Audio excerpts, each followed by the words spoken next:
Don. Hi, Melody. How are you? I'm very well, thank you. What a busy week. It has been a busy week. Been a busy 2 weeks. It has It been, It's yeah. been very busy. Oh, it's been. I think you've been busier than me, though, to be honest. You think it's because we are registering 3 new franchisees, and I do the business side. Yep. So this is a busy time for the business side. Yep. So bingo. And it is a little bit complicated because 2 franchisees, the business owners are investors from outside UK. So setting things up is taking longer than usual. So that's what's holding us back. It's now going smoothly, but yeah. So why don't we talk about that process then? What happens? What we're doing. Yeah. All right. So generally speaking, when we sign an agreement, we have several meetings before that. We have several meetings. Every meeting lasts 2 hours. We discuss lots of things. We discuss the concerns. We discuss the franchise agreement. I show them on Teams, online, everything we do. Everything we do is online. So we show them all our systems. We use Careberry, so we use Careberry. I'll show them everything. Careberry is a software that our whole care business runs on. So just to explain to people, our rotas are on there, Everything. our care plans are on there, our staff, recruitment, policies, invoicing, payroll, the whole business runs on that. And that's how we manage to monitor our franchisees, because we have access to everything they do, and we don't have to wait for them to report anything. We can just oversee it. Yeah. And we have staff within our head office team. I need to get used to saying national office. Our national office team, where they're monitoring, especially to begin with, constantly what the newbies are doing, so that if there's a mistake or there's an issue, we can be on top of it straight away. So I really like the system. I highly recommend Careberry, because they are a small, relatively small company, and the business owner has had care business before, so he really understands what the business needs. It's a nice simple system to use as well. Everything's to hand. You can see everything that you need to see. And for us as a franchisor, it's very easy because we have access to all the branches. It's literally a drop-down menu, and I say I want to go to this branch, that branch, and view everything. And it makes our lives so much easier, and it's all together. So I highly recommend it, honestly, guys. And what I like about Careberry also is they don't tie you down to a contract. Yeah, their customer service is very good as well. It's excellent. It really is excellent. So if you run a care business and you want to change, I highly recommend Careberry. So I show them everything, and once it's agreed, there's several things in a franchise agreement. We put the name of the business there, and then we put my name and our business and the business owner's name and everything. So one of the first things we have to do is to register the business, so then I can put the correct name into the contract. So with this franchisee, you're not aware of this, Dawn, but in November, just last November, Company House changed the rules.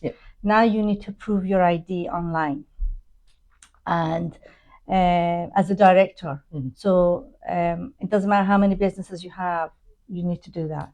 So this business in particular, the business owners are from Yemen, and we registered the business in December the 12th, and only last week, we're in March, guys.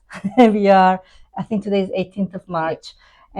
Only last week the business got registered, and the company I was working with, and I've been working with for many years, over 10 years, my goodness, it was just impossible. It got to a point that they said she has a spot in her photo and she doesn't have it in her passport photo. Like, it was becoming really ridiculous, to the point that even I contacted a few digital companies and to say, can I buy these offers? And they said, well, you can, but it's £800 a month, and you need to be doing a few hundred for you to be worth it. And we don't. We maybe do a few a year.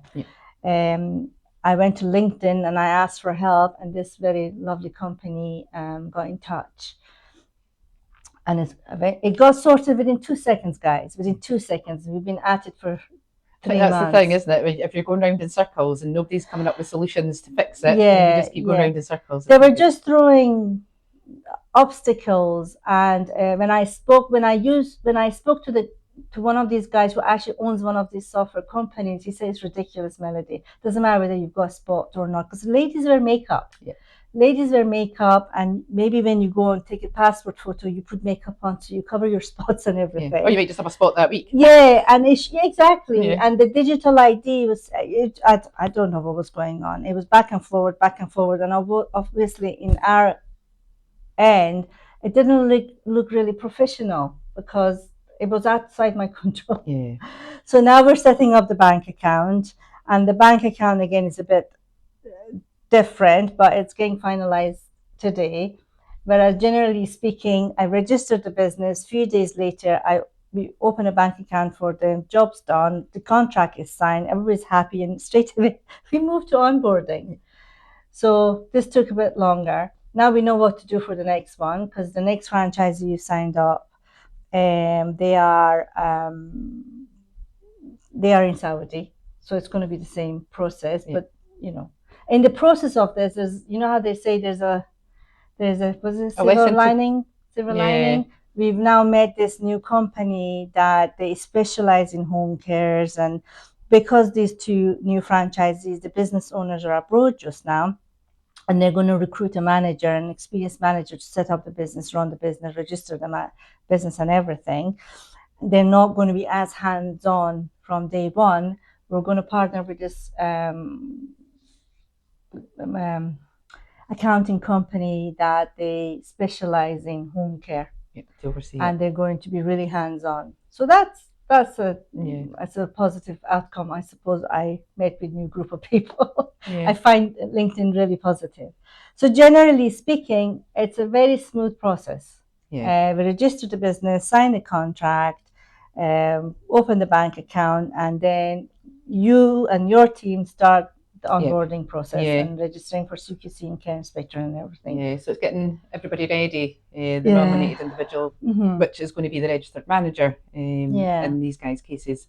So just going over our policies, our processes, our standards, making sure that they understand the compliance side of it, our auditing, and basically giving them all that information and knowledge to then pass on to the CQC. And in general, the managers that we're going to recruit are going to be experienced anyway, so they'll have knowledge and background, but it's just our way of doing things. And recruiting managers, I find it very exciting, because we meet new people with lots of experience, local experience. Last week, Don and I interviewed a couple of managers for our Hall and Beverly branch. They're at the stage that the business owner wants to, not to take a step back, but now we need a proper experienced care manager. They're getting busy. And my goodness, they were the most interesting interviews. And if we could, we would have recruited both ladies. They were both as good as each other. They were both very good. Yes. And they both come with contacts and experience, and they know the area very well. It's just very exciting, because you just know when they come on board, the business is just going to really flourish. We're excited about that. Yeah, we're excited. Yeah, we put a lot of hard work in this. Yeah, we're doing a lot of recruitment for managers at the minute. Yeah. So we'll have another few interviews to do as well for different branches. Then we've got a couple that are recruiting new managers. So. We're really proud of our Holland Beverly branch guys, because they went through a really difficult time. So they were our first English branch, because we're set up in Scotland. If you follow us, you know we started in Scotland, we're going down, so opposite of everybody else. So we're the first franchise, Scottish franchise brand in home care. We have more branches in Scotland than England, but I think now it's going to be the same, isn't it? Yeah. So they started registering with CQC at the time where CQC was going through all the problems that they were going through. All the changes, all the problems, there was lots going on. Yeah, and although it should take At the time, they were saying it should take 3 months. Now they're saying between 5 to 6 months. It took them 20 months, guys, 20 months to register the business. It was a nightmare, wasn't it? And I really felt for the business owners because CQC was having a lot of issues. They were having a lot of IT issues. At some point, for 6 months, we couldn't even submit any applications. Then they said submit paper. Then they said now go online. And with CQC, every time there is an issue with the process, they cancel the whole application form. You have to start again.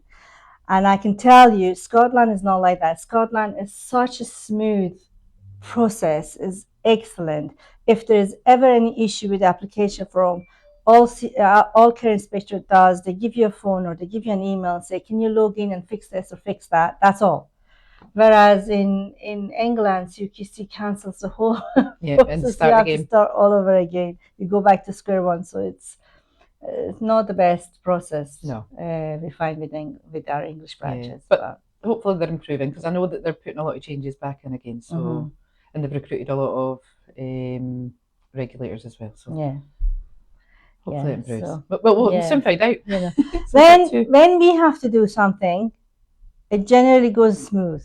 When we have to rely on care inspector, CQC, council replying to us, company house replying to us, that's when it takes ages. It holds everything up. Yeah. But I suppose every business has that. You know, we're heavily regulated, so we cannot move on without certain activities. We're tied down to them. There's lots of things that need to be put in place. To please the regulators. So we have 3 new branches coming on board. 2 of them are in London and 1 of them is going to be in Manchester.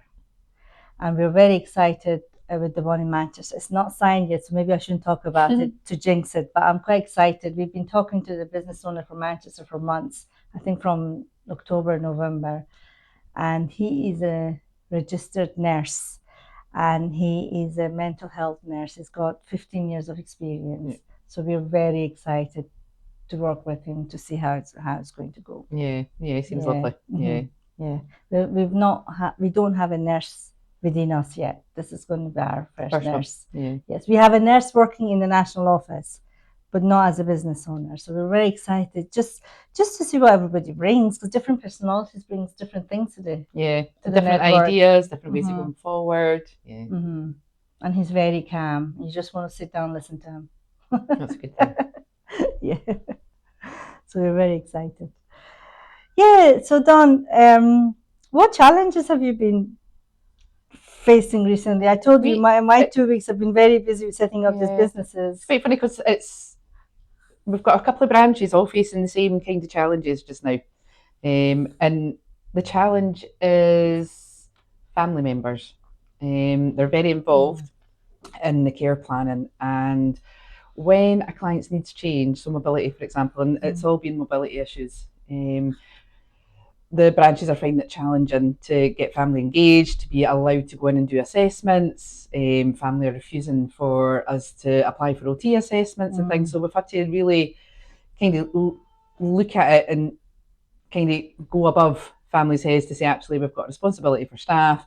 What is the actual issue? How are we going to go forward and fix this? And there's been a couple of instances where we've had to just go and apply for that OT assessment because family have just refused to do that. And that's more than one branch that's happening with. And in general, that's a challenge that comes with private clients because families like to be heavily involved.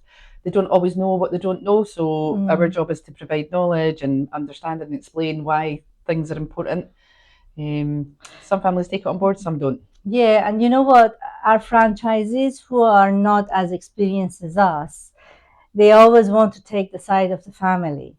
But you need to remind them that's only good till you make the first mistake. If something goes wrong with the moving and handling, because they've not allowed you to bring the OT or social workers on board and reassess the moving and handling stuff, the moment something goes wrong, it's our fault. It's our fault. So our job in national office is to protect our franchisees and make sure they don't necessarily side with the families. They need to protect themselves and their staff. And give them some skills on how to deal with families. So one of the things that we advise is really look at it and what you're trying to achieve. And 9 times out of 10, everybody's trying to achieve the same thing.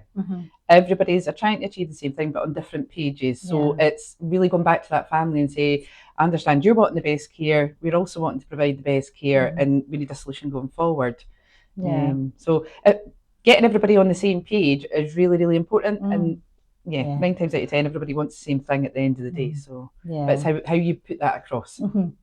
Yeah, and guys, looking at for red flag, things like, again, that only happens with our new franchisees.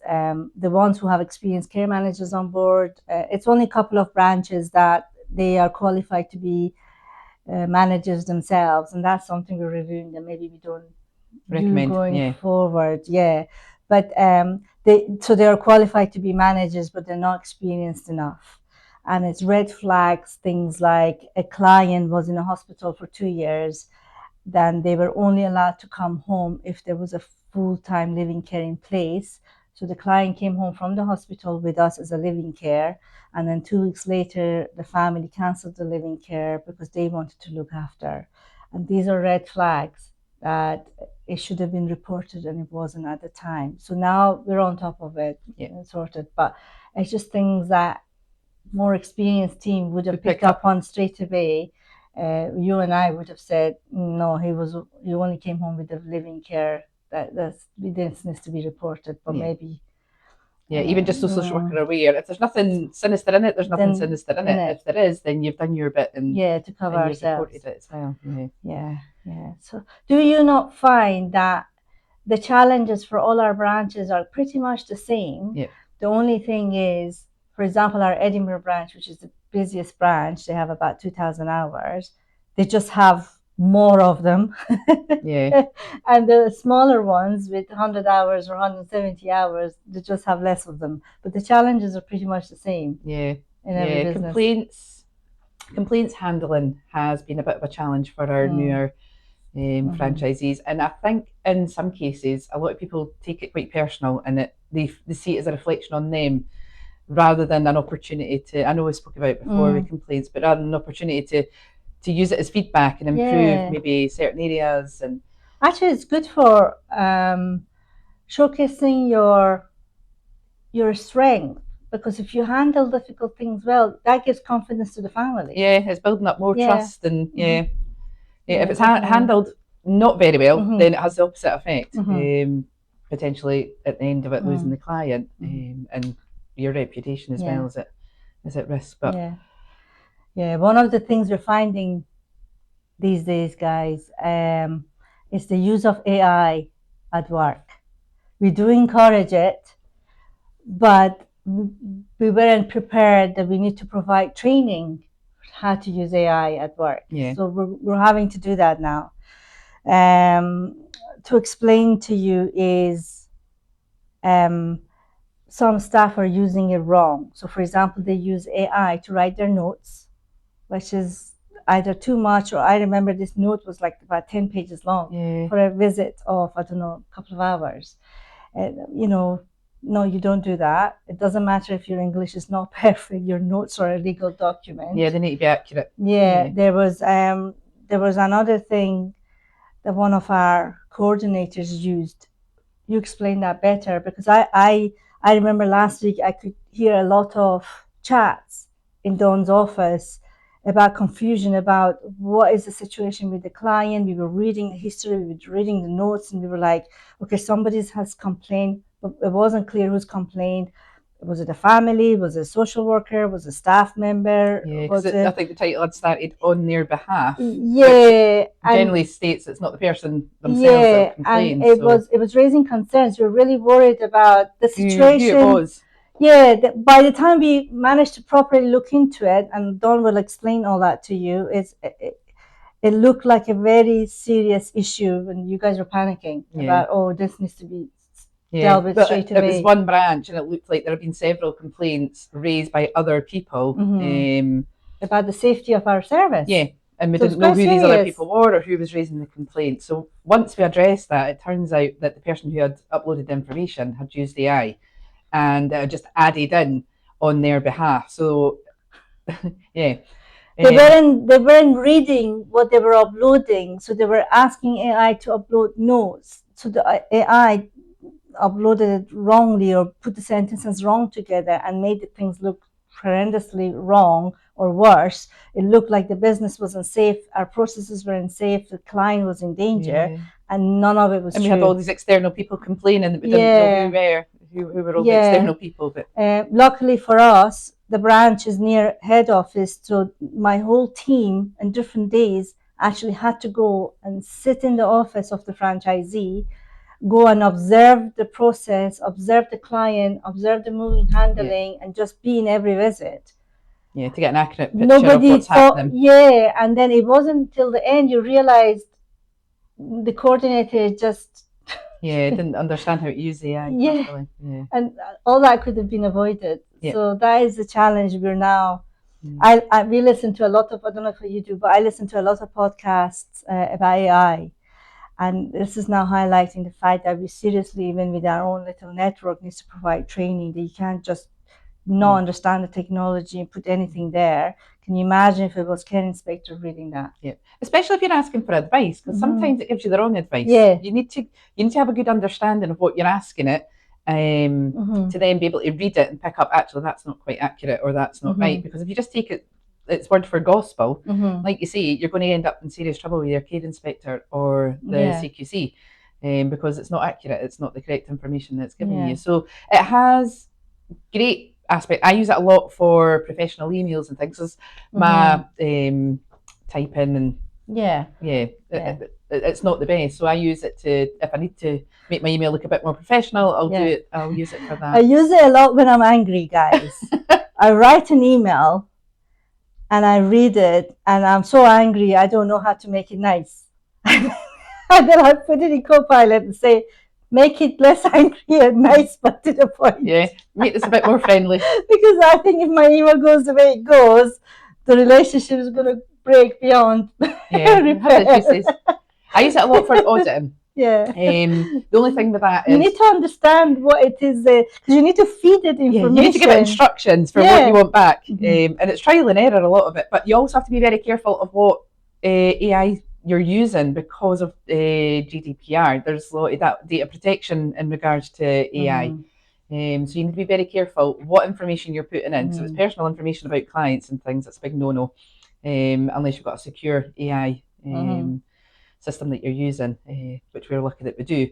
So we can put that information in, because once it's in that iCloud, it's in that iCloud, and people can access that. So you need to be really careful what information you're putting.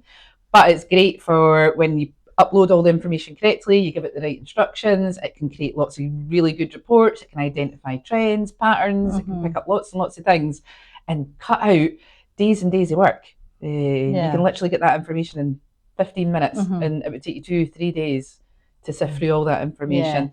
Again, no, you need to make sure it's accurate, so you do have to go back and do your checks. But no, it's definitely been beneficial. And a lot of the systems now are incorporating AI. I know Careberry is looking at having an AI system. I remember we were having an issue with one of our branches, and we had put a report together that it was showing that certain things wasn't happening right. And we sent the email to the director and the care manager, and within seconds, the care manager replied back. And the email was quite long. And now that we use AI, it was so obvious the manager has said, reply with AI, just to tick a box. Without actually really understanding and reading what was said. I read it, and straight away I picked up the phone, called the director, and I said, you read that email. You're paying this manager money. It doesn't make sense. Is this person delivering what you wanted to deliver? This is just a reply to shut us up. Actually, what does the email say? Nothing. It was just repeating. You know how AI just repeating. It was just repeating the notes that we had said back to us. You're welcome to pay that care manager, but if your business you think is going to be safe, no, it's not going to be safe. It needs to be accountability, and it just made the care manager actually look stupid. That they didn't know what they were doing, or uninterested. They didn't even read it. They didn't even read it, or maybe they didn't even understand it. They thought they were being very clever. It actually highlighted that they just don't have a clue what they're doing. if anything, highlighted their weakness. Yeah, so you've got to be very careful. And I think people don't realize that. And, you know, one thing I always say is, I am one of those people that I hold my hand up. I do make mistakes. You're not a real person if you don't make mistakes. You need to, and that's how people learn. That's how businesses are run. You need to be brave enough to say, I've made a mistake. How could I have done this better? How could I have done that better? And the whole point of franchising is we all help each other and we improve things as a whole. And for people who work with me for 10 years in this Meloosha Homecare, they know that I am very serious about having a culture that people are not scared to come and speak to us and say this didn't really go well and stuff. Our job is problem solving. So come to us, let's get together and see how we can. So when a manager does this, that to me, that's a manager who doesn't care about the service or the job, or all they care about is tick boxes to say, no, head office, you're stupid, I know better than you. But no, you don't. That actually proves the fact that you can see how passionate I am because I expected better than that person. Luckily for us now, the director is at a level that they can manage. Yeah, he's got a much better understanding of how, and I think that's a challenge for directors, especially if you're not aware of the sector or you're new to the sector. How do you manage your manager when you don't know what you don't know? What you don't know. That's like we use that phrase a lot. Yeah, care is heavily regulated, and I don't have a problem with directors coming and investing money into a care business and buy a care franchise. And they don't need to be as hands-on in the care, but they need to understand what the sector is all about so that they could manage their team and they could guide their team. You know, compared to me and Dawn, I do all the business stuff and Dawn does all the care stuff. I may not be able to sit down and tell you what all the regulations are or what the numbers are or what talks to what, but I can sit down here and manage a care service because I know what the actions are, what I need to report, what I need to worry about, what I need to, but if I have to write the essay about it and mention all the rules and regulations, I can't do that, right? So that's the level of understanding we expect from our franchisees, the business owners, so that they can manage their team. So my team could never come and bullshit to me and bluff to me about something that they've done. And if they had a challenge, they could come and speak to me knowing that I would say I need to think about a solution. Let's try this. And the beauty of small businesses is you're small enough to make changes like that quite quickly. When you're from a big company, making changes takes months and it's very expensive. So that's the beauty of franchising, at least in our sector, that the director can say, well, let's try this, let's go and speak to so and so, let's see what other solutions are there. And that's a director's job. That's a director's to be strategic, job, think ahead and come up with solutions, work with the team and fix things and make them better. That's a director's job. So don't just use AI for the sake of, because if you use it wrong, that actually does make you look more stupid. And sometimes you're giving yourself maybe double, triple the work, because some of the things you can put in the AI and it tells you to do back and you're like, oh God, that'll take me weeks. And if you actually read it, you're like, oh my God, did I actually submit this? Or do you understand it? So if you're not struggling to understand it, you're going to send it to somebody else, then they're going to struggle even worse than you, because you're the one that put all that information in there. So you've just got to be careful when you use it. But it is very helpful when it's used correctly and not overly used, because then you just start losing your own skills. You just rely on the AI all the time, start losing your own skills. The thing with care is it's all human relationships. And guys, by the way, you know how they're all talking about AI and what's AI going to replace and things like that. The care sector is one of those sectors that AI will improve the processes, but it will not replace the labor. There's no compassion. There's no all the standards required to meet the health and social care sector. AI can't meet it. So at the end of the day, when everybody's getting replaced by AI, our sector will still be going quite strong. Obviously, it'll look different. There'll be lots of different things adapted, and technologies, digital technology is massive just now. It's a big talking point. But I was listening to the latest episode of Stephen Bartlett, and they were talking about AI. I think he was talking to Daniel Priestley. and they were talking about not very far from now, plumbers will earn more than lawyers. Because there will be things AI. I don't know. I don't know if there's at the moment AI that you can put legal things in. I don't think that's far away. And they were giving examples of how they use the system, blah, blah, blah. So, if you're going to earn more money as a plumber because it's hands-on than a lawyer, care is one of those sectors that you can invest in and come into and be safe and know that your business is not going to go out of business. And there's no escaping AI. It's coming. It's here. So, and it's going to be embedded in lots and lots of things. So it's in everyone's benefit to learn it properly and how to use it and how to make it beneficial. So I think we've covered the various things. And it's going to be challenging for Steph to put a title about on this episode. Split into 3. So we are going through a very busy period at the time. It's quite exciting. So sometimes when we don't know what to talk about, we can just come and talk to you about the challenges of that week. And see what's happened. Somebody told me they've been looking for a podcast for care where it just doesn't talk about the positive things, it talks about the negative things as well. And I think we are honest. How you deal with them. Sometimes I have to pause and say, actually, I can't say that. And then we have to edit that out. But generally speaking, we are what who we are, and we don't fake it, and we're honest. And I think what we've realised is that everybody has the same challenges, like you said before. So everybody else is going to have exactly the same challenges. So, and you know what, guys? If it was easy, everybody would work in care. Everybody would start a business. Everybody would run a business. When you're working that closely with people and you're involved in their lives and their quality of life and improvements and things, it is a challenge. It's not easy. Especially when people are unwell and not in their best health and things. It is a challenge. Well, thank you very much. Thank you. I shall see you another 2-3 days for another podcast. Next one. Bye, everyone. Bye.